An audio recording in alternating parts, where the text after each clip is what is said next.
কালীগঞ্জে কাঁচা রাস্তা খননের পর চলবলার ডুহুলি বাজারের মানুষ চলাফেরা করছেন কলার ভেলায়। চরম ভোগান্তিতে শিক্ষার্থী ও মুসল্লিরা। ওয়াদুদ আহমেদ মিলু, লালমনিরহাট জেলা প্রতিনিধি। লালমনিরহাটের কালীগঞ্জ উপজেলার চলবলা ইউনিয়নের ৯ নং ওয়ার্ডের ডুহুলি বাজার থেকে করিমের বাড়ি পর্যন্ত প্রায় ১.৫ কিলোমিটার কাঁচা রাস্তা খনন করে ফেলে রেখেছে স্থানীয় সরকার প্রকৌশল অধিদপ্তর এলজিডি। প্রায় ১ মাস আগে পাকাকরণের কাজ শুরুর অজুহাতে খনন করা হলেও এখনও পর্যন্ত কোনো অগ্রগতি না হওয়ায় এ যেন আর রাস্তা নয়, বরং আঁকাবাঁকা নদীর মতো দৃশ্য। স্থানীয়রা জানান, এখন কলার গাছের ভেলা বানিয়ে এক প্রান্ত থেকে অন্য প্রান্তে যাতায়াত করতে হচ্ছে এলাকাবাসীকে। কেউ কেউ হেঁটে পার হতে গিয়ে পড়ে যাচ্ছেন পানিতে। রাস্তাটির বিভিন্ন স্থানে হাঁটু থেকে কোমর সমান পানি জমে আছে। এতে করে হাজারো মানুষ পড়েছেন চরম দুর্ভোগে।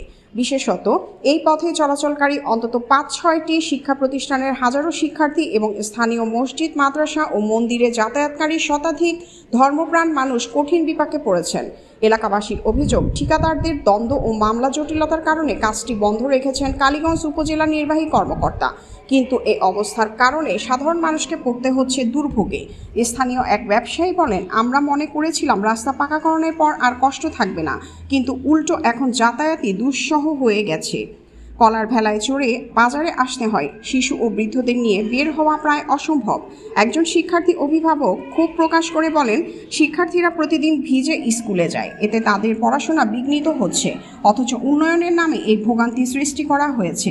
অভিযোগ প্রসঙ্গে স্থানীয় প্রকৌশল অধিদপ্তরের কর্মকর্তারা কোনো মন্তব্য করতে রাজি হননি।